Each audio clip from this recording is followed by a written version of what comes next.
పూర్తయ్యేంత వరకు. అంటే నీ పని పూర్తి కాకపోతే నన్ను విడిచిపెట్టరా? కంగారు పడ కుమార్, మీకు ఇక్కడ ఎటువంటి లోటు రాను. అన్ని ఏర్పాట్లు మేము చేసే ఉన్నాం. మందు మగువ చిందు అన్ని నీ సొంతం. ఇక్కడ రిలాక్స్ గా ఉండి ఆనందంగా ఎంజాయ్ చేయి. మర్చిపోయిందా? నీ లేకపోతే ఓడం దగ్గర నా ఫ్యాన్స్ అదలాకుతలం అయిపోతారు. కొన్ని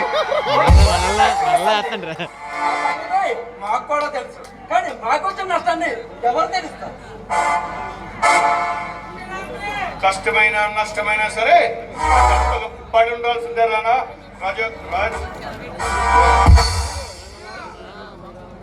ఇంతకీ ఎవరు నువ్వు? నన్ను కిడ్నాప్ చేయవలసిన